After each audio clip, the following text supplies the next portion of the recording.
Hi guys, welcome to Apocryph Gaming. Now, you may notice that the lighting is a bit weird in here at the moment. I thought I'd do it without the ring light, mainly because I prefer how this appears to that. I also prefer not being blinded by said light as well, but I'll probably do one episode with this light and one without, so I'll probably do this one without for now. And let me know which of the two that you prefer. This episode is going to be a two-parter, and today for this episode we're going to look at a particular event where I think things started to go awry. And we're going to talk about my mentality as a DM, what I had planned, what I didn't have planned, and how I really go about it from there. So last episode ended with our party having a long rest in the woods, licking their wounds from a goblin encounter that didn't exactly go their way, shall we say. So the party sets off at first light.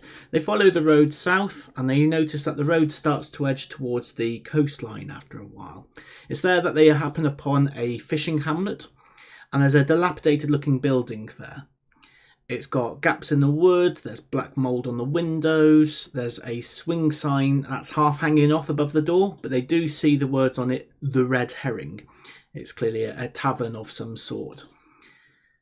It's there that they also see a rather pristine and ornate looking merchant wagon. The Red Herring. I like the name The Red Herring. It's a tavern in a small fishing hamlet, so it's a rather fishy name. But it's also a bit more than that, isn't it? Because the players will look at it and think, is this a red herring and should we move on? Or is that what the DM wants us to think? And that's all well and good, but it's really from here that things start to unravel and go awry for me, because much like my players, you've probably already forgotten about the ornate merchant caravan parked outside.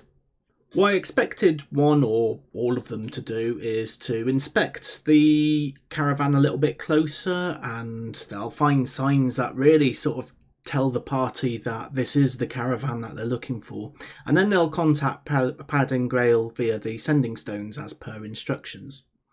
But that's not what's happened. Not even slightly.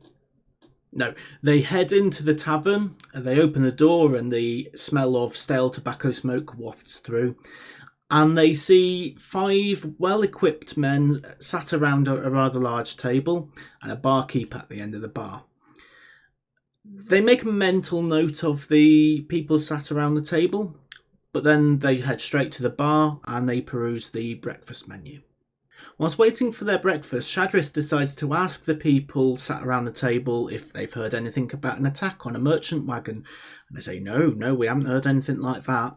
I realise at this point that whilst the party are having their breakfast, nothing's really happening at this point. So I had the 5 men stand up, thank the barmaid for the breakfast, and head out. And I felt confident that this would prompt the party into perhaps pressing the issue a little bit further, or following them outside and asking some questions. Something like that. But they didn't. They kicked back, relaxed, sipped their morning cuppa, and watched it ride off into the sunrise. Now I have to admit, that was on me.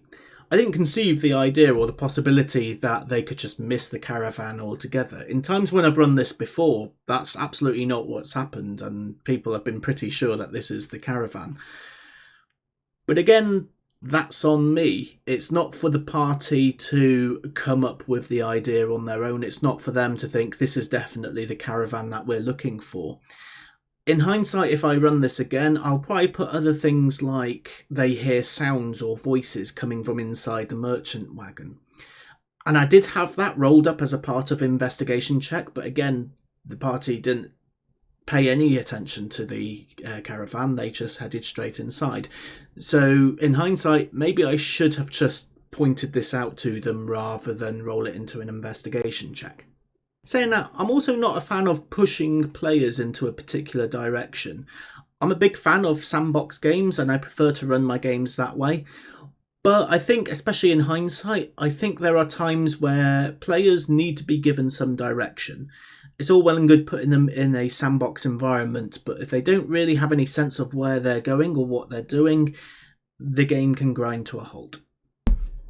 But yeah, in my experience, I can give them a description of a beautiful environment and introduce lots of plot hooks, and the party will look at everything and think, yeah, this is great, and then do nothing.